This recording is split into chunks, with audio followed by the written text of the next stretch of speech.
Magandang araw sa inyong lahat at welcome sa aking channel. Opisyal lang na ibenta sa Ayala Land ng ABS-CBN Corporation ang ilang bahagi ng kanilang lupain sa Quezon City.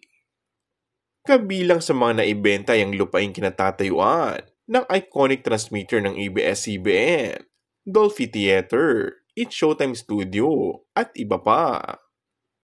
Mananatili naman sa ABS-CBN ng 1.4 hectare ng lupa o ang kinatatayuan ng ELJ Building na siyang magsisilbing tahanan pa din ngayon ng kanilang mga empleyado at programa. Samantala, usap-usapan naman na baka matuloy na ang paglipat ng Entertainment Department ng kapamilya sa ABS-CBN Soundstage sa Bulacan na matagal na rin daw umanong nasa plano. Mawawala man ang ABS-CBN Broadcasting Center. Naka-ready naman ang ABS-CBN Horizon IT Park sa Bulacan. Mahigit sa 7.7 hectares ang laki nito at magiging pangunahing tahanan ng ABS-CBN sa mga susunod na taon.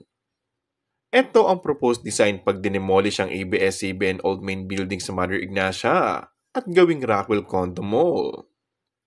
Pre-pandemic pa lang, may plano na ang Lopez Group na gawing mixed-use development ang ABS-CBN Broadcasting Center sa Quezon City, kaya ililipat na nila ito sa Bulacan Studio.